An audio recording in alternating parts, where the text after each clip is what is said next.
Assalamualaikum warahmatullahi wabarakatuh dan salam sejahtera. Bertemu kita kembali dalam pelajaran kita pada kali ini yang akan kita fokuskan kepada konsep dan pengiraan ujian Kraskal Wallis. Baik, sebelum kita pergi mengira ujian Kraskal Wallis ini, perkara utama yang perlu kita ketahui adalah apakah kegunaan ujian ini. Ujian ini digunakan untuk mengenal pasti perbezaan antara dua atau lebih daripada dua kumpulan sampel. Apakah yang dimaksudkan dua atau lebih kumpulan sampel ini? Sebagai contohnya, sekiranya kita nak kaji pencapaian akademik pelajar berdasarkan jantina. So jantina ini dibahagikan kepada dua kumpulan, iaitu pertama kumpulan lelaki dan yang keduanya kumpulan perempuan. So kat situ ada dua kumpulan. Tetapi jika kita nak kaji pencapaian akademik pelajar berdasarkan kaum, mungkin kaum itu boleh terdiri daripada tiga kumpulan. Misalnya kumpulan Melayu, kumpulan Cina dan kumpulan India. Jadi itu yang dimaksudkan dengan dua kumpulan, iaitu seperti mana contoh tadi, jantina lelaki dan perempuan, atau lebih kumpulan ni saya berikan contoh tadi, iaitu kaum yang terdiri daripada tiga kumpulan, iaitu kumpulan Cina, Melayu dan India. Seterusnya, ujian Kraskal Wallis ni merupakan alternatif untuk ujian ANOVA Sahala. Okey, apakah yang dimaksudkan dengan pernyataan ini? Jika kita faham pada pelajaran yang lepas, kita tahu bahawa ujian Kraskal Wallis ini merupakan salah satu ujian yang diletakkan di bawah prosedur non-parametrik. Makna ujian yang diletakkan di bawah prosedur non-parametrik ini, kita boleh faham bahawa ujian ini tidak menekankan ataupun tidak menitik beratkan tentang data yang tertabur secara normal, berbanding dengan ujian ANOVA Sahala. Ujian ANOVA Sahala ini merupakan ujian yang diletakkan di bawah prosedur statistik parametrik. Ini bermakna ujian ini sangat menitik beratkan data itu mesti tertabur secara normal. Jadi sekiranya data yang kita collect untuk kita laksanakan ujian ANOVA Sahala ini, kita dapati tidak tertabur secara normal, maka kita masih boleh menjalankan ujian tersebut dengan menggantikannya dengan ujian Kraskal Wallis. Sebab itu disebutkan ujian Kraskal Wallis ni sebagai alternatif untuk ujian ANOVA Sahala. Makna kata, bila kita tidak boleh melaksanakan ujian ANOVA Sahala ni, maka kita boleh menggunakan ujian Kraskal Wallis. Baik, untuk kita melaksanakan pengiraan ujian Kraskal Wallis ini, kita perlu menggunakan formula yang saya paparkan ini, iaitu H. H ini adalah notasi untuk dirujuk kepada ujian Kraskal Wallis, sama dengan 12 per dengan N. N inilah ialah jumlah seluruh subjek. Kalau kita ada 3 kumpulan, maka kita jumlahkanlah seluruh subjek dalam kumpulan yang ada, bracket N tambah 1, kemudian sum P kuasa 2. P kuasa 2 ni rujuk kepada hasil tambah pangkat skor kumpulan per dengan N N tu ialah jumlah subjek dalam kumpulan, tolak dengan 3 bracket N tambah 1. So kalau kita lihat daripada formula yang saya paparkan ini, nampaknya seperti complicated dan sukar untuk kita kira. Jadi untuk memudahkan anda mengira ujian Kraska Walis ini, saya telah menyediakan langkah-langkah yang anda perlu ikuti. Okey. Jadi di sini saya paparkan satu contoh soalan untuk kita mengira ujian Kraska Walis dengan menggunakan formula yang saya paparkan tadi, iaitu kajian dijalankan untuk mengkaji keberkesanan 3 kaedah pembelajaran, iaitu kaedah 1, kaedah 2 dan kaedah 3 terhadap pencapaian matematik dalam kalangan murid. Setiap kumpulan terdiri daripada 10 orang murid. Data markah yang dikumpulkan adalah seperti berikut. Data kaedah 1, ini adalah 10 markah yang dikumpulkan. Data kaedah 2, ini adalah 10 markah yang dikumpulkan. Dan data kaedah 3, ini adalah data markah yang dikumpulkan.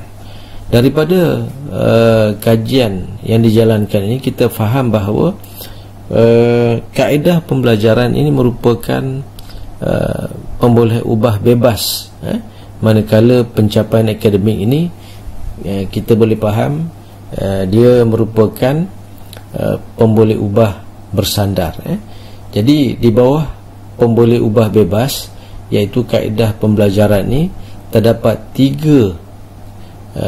tiga kumpulan, iaitu kumpulan 1 ialah kaedah 1, kumpulan 2 ialah kaedah 2 dan kumpulan 3 adalah kaedah 3. Yang mana ketiga-tiga kaedah ni diuji kepada 10 orang dalam setiap kumpulan. Ini bermakna total jumlah murid yang diuji adalah 30 orang, iaitu 10 orang dicampur dengan 10 orang dicampur lagi dengan 10 orang, menjadikan jumlah murid adalah seramai 30 orang. Jadi bagaimana kita nak kira? Jadi bagaimana kita nak kira ujian Kraska Walis ini? Okey, yang pertama sekali kita kena buat satu hipotesis null, iaitu HO ialah taburan markah bagi ketiga-tiga kumpulan pelajar yang mengikuti kaedah pembelajaran yang berlainan, iaitu kaedah 1, kaedah 2 dan kaedah 3 adalah sama. Maknanya HO adalah K1 adalah sama dengan K2 adalah sama dengan K3. K itu rujuk kepada kaedah. Maknanya kita mengandaikan semua kaedah itu tidak ada perbezaan. Baik. Seterusnya, untuk kita memudahkan pengiraan ujian Kraska Walis ni, kita perlulah susun skor. Perlulah susun skor dan tentukan pangkat. Baik. Untuk kita menyusun skor dan menentukan pangkat ini, kita perlulah mengabaikan kedudukan skor berdasarkan kumpulan. Kita perlu mengabaikan kedudukan skor berdasarkan kumpulan. Jadi apa yang kita perlu buat, daripada 30 skor yang datang daripada 3 kumpulan itu, kita hendaklah susun daripada markah yang paling rendah kepada markah yang paling tinggi. Jadi dalam 3 kumpulan itu, markah yang paling rendah adalah 50 dan markah yang paling tinggi adalah 98. Jadi kita tuliskan nombor 1 sehingga nombor ke-30. Itu kedudukan responden daripada nombor 1 hingga ke-30. Jadi ada 30 orang responden dalam kajian tadi. Jadi untuk menentukan pangkat bagi markah, kita hanya salin semula daripada kedudukan responden. 1 kita salin 1, pangkatnya 1. 2 kita akan salin pangkatnya 2. 3 kita akan salin pangkatnya 3. 4 kita akan salin pangkatnya 4. 5 kita akan salin pangkatnya 5. Cuma bila markah yang sama, bila markah itu sama, maka untuk pengiraan pangkat ada sedikit beza. Kita tak boleh ambil 6 dan kita tak boleh ambil kedudukan responden 7. Jadi bila markah sama, maka kita kena ambil kedudukan responden 1 dan 2 ni, 6 dan 7 ni. 6 dan 7 kita tambahkan, kita bahagikan dengan 2. So 6 tambah 7 bahagi dengan 2, kita akan dapat 6/5. So pangkat bagi markah 62-62 ini adalah 6.5 dan 6.5. Kemudian sambung dengan pangkat seterusnya 8, 9, dan kita dapati ada lagi markah yang sama. Maka kita tambahkan kedudukan responden. 10 tambah 11 bahagi 2, kita akan dapat 10.5. Jadi ini adalah pangkat markah bagi markah 70. Seterusnya kita salin berdasarkan kedudukan responden, dan kita dapati di sini berlaku lagi markah yang sama. Kali ini 3 pula. 3 markah yang sama, 80, 80, 80 pada kedudukan responden 16, 17 dan 18. Maka kita tambahkan semua, 16 campur 17 campur 18 bahagi 3. Sebab ada 3 responden yang markahnya sama, maka kita akan dapat 17. Jadi pangkat bagi markah 80 adalah 17, 17, 17. Begitulah seterusnya kita kira sehingga ke markah 98. 98 ni tak ada markah yang sama, maka kita terus ambil kedudukan responden 30 merupakan pangkat bagi markah 98, iaitu 30. Seterusnya kita bina satu jadual seperti berikut, seperti yang saya paparkan, iaitu kita nak kira jumlah dan min pangkat. Jadi dalam jadual ini ada bilangan responden 1, 2, 3, 4 sehingga 10. Kaedah 1 ni merupakan kumpulan yang pertama lah, dan skor yang ada skor markah mentahnya 60, 65, 55 sampai ke 62, seperti mana dalam soalan yang tertera tadilah. Jadi pangkat ini, bagaimana kita nak kenali pangkat ini? Pangkat ini adalah berdasarkan kepada pengiraan kita dalam jadual yang saya paparkan tadi. Misalnya 60 ni kita nak tahu di mana pangkatnya, maka kita refer semula kepada jadual tadi. Yang ini. Jadi 60 ni kita lihat 60 pangkatnya 5. Jadi kita tulis 5 di sini. Begitu juga 65 dengan 65 ni. 65 ni pangkatnya di mana? Jadi kita refer jadual sebelumnya. 65 pangkatnya 8. Jadi 65 pangkatnya 8. Begitulah seterusnya. Kita refer semula pada jadual yang kita telah bina pada yang sebelum ni. Jadi kalau dilihat tadi dalam jadual tadi, markah 50 ini merupakan markah yang paling rendah dan pangkatnya yang pertama, dan markah 98 ini merupakan markah yang tertinggi dan pangkatnya 30. Jadi selepas kita bina jadual susun skor dan tentukan pangkat, maka kita perlu pula bina jadual kira jumlah dan min pangkat seperti yang saya paparkan ini. Kemudian apa yang perlu anda lakukan ialah menjumlahkan jumlahkan pangkat 1 sampai 1 jumlahkan pangkat 1, campurkan semua nilai ini, 5 campur 8 campur 3 sehinggalah campur dengan 6.5, maka kita akan dapat 55.5. Daripada 55.5 ini kita boleh mencari min bagi pangkat 1, bagi pangkat kumpulan 1 ini, iaitu 55 dibahagikan dengan 10, dan kita akan dapat 5.55. Begitu juga pengiraan pada pangkat 2.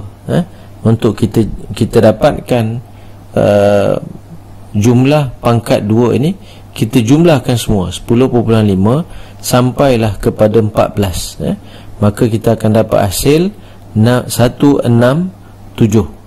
Jadi min bagi pangkat 2 adalah 167 dibahagikan dengan 10, kita akan dapat 16.70. Dan akhir sekali pangkat 3, jumlah pangkat 3 adalah dengan kita menjumlahkan daripada 17 sehingga ke 25, maka kita akan dapat 242.5. Jadi min bagi pangkat kumpulan 3 adalah 242.5 dibahagi dengan 10, maka kita akan dapat hasil 24.25. Seterusnya barulah kita mengira nilai H. Jadi tadi di bahagian atas ni merupakan nilai-nilai yang telah kita kira daripada jadual yang kedua yang saya paparkan tadi. Jadi selepas kita dapat nilai seperti mana yang saya paparkan ini, barulah kita mengira nilai H sama dengan 12 per N. N ni berapa? N ni ialah 30. Kenapa N ini 30? Sebab jumlah kumpulan kita ada 3 dan setiap kumpulan kita ada 10 orang murid.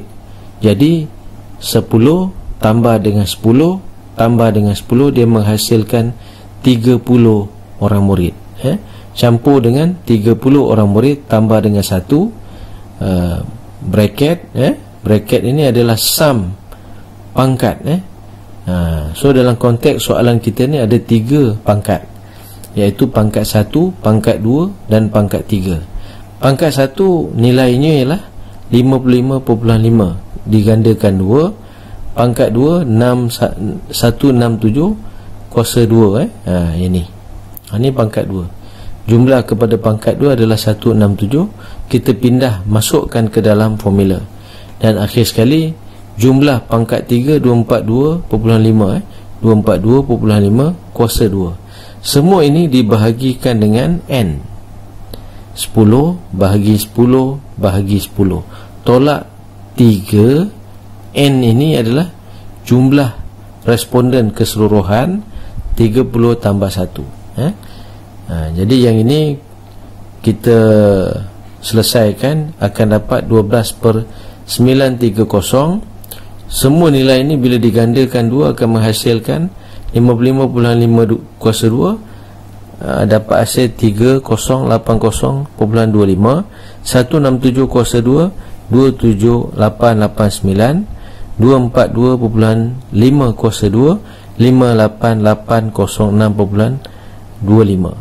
Dan bila diselesaikan 3 kurungan 30 tambah 1 akan dapat tolak 93. Seterusnya hasil daripada langkah kedua ini kita akan dapat hasil 0.0129. Hasil pembahagian 12 bahagi 930 bracket 308.025 tambah dengan 2788.9 tambah dengan 5880.625. Ini daripada pembahagian per dengan 10, tolak dengan 93, sama dengan 0.0129 bracket 8977.55.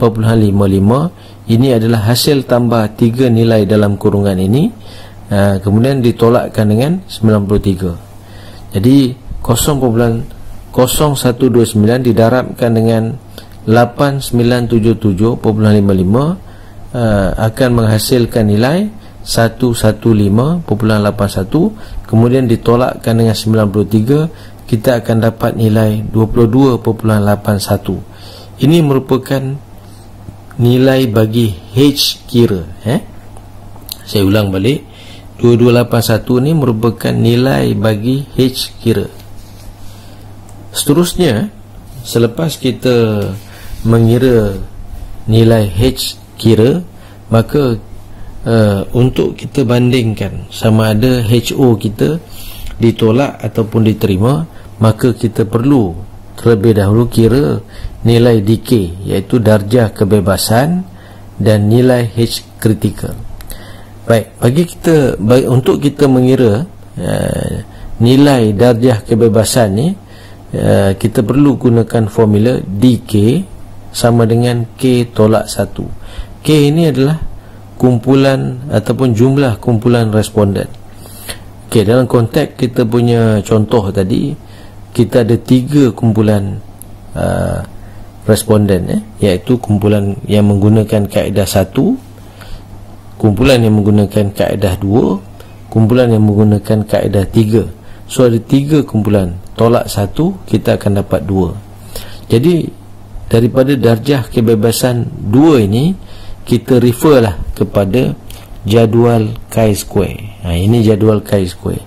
So degree of freedom untuk 2 bagi nilai 0.05, kita akan dapati nilainya ialah 5.991. Jadi kita balik semula kepada jadual kita ini.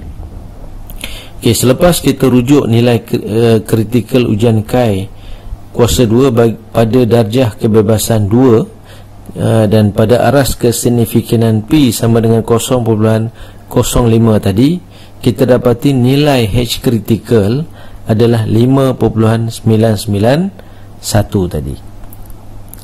Baik, sekarang ni kita telah pun dapat kita telah dapat nilai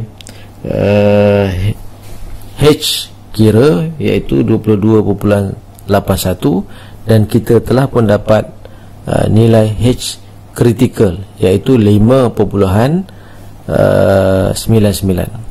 Sekarang kita baru boleh bandingkan antara nilai critical dengan nilai H kira tadi, H critical dan nilai H kira. Jadi sebelum kita nak bandingkan, kita kena faham terlebih dahulu tafsiran nilai H kira dan nilai H critical. Jika H kira kita lebih daripada H critical, maka tolak HO dan terima HA. Dan jika H kira kurang ataupun sama dengan H critical, maka kita terima HO dan kita tolak HA. Yang pertama ni, tolak HO dan terima HA ni bermaksud ada perbezaan. Dan yang kedua ni, terima HO dan tolak HA, ini bermaksud tidak ada perbezaan. Baik, kita teruskan. Baik, ini adalah keputusan ujian Kraskal-Wallis yang kita nak kaji kesan kaedah pembelajaran pada 30 orang murid tadi berdasarkan 3 kumpulan tadi. Jadi kalau kita lihat di sini, H kira 22.81, H critical adalah 5.99. Ini bermakna H kira ni lebih besar daripada H critical. Jadi kalau kita lihat berdasarkan tafsiran tadi, jika H kira lebih besar daripada H critical, ini bermakna ada perbezaan. Jadi di sini ujian ini menunjukkan bahawa ada perbezaan. Berdasarkan pengiraan, ujian Kraskal-Wallis ni menunjukkan ada kesan kaedah pembelajaran itu terhadap pencapaian. Jadi kita lihat pada min P ni adalah min pangkat yang kita telah kira dalam jadual yang kedua tadi. Jadi bila kita dah tahu ada perbezaan, kita lihat kaedah yang mana yang paling berkesan dalam meningkatkan pencapaian itu, iaitu kaedah yang ketiga, sebab min dia lebih besar daripada min kaedah 2 dan 1.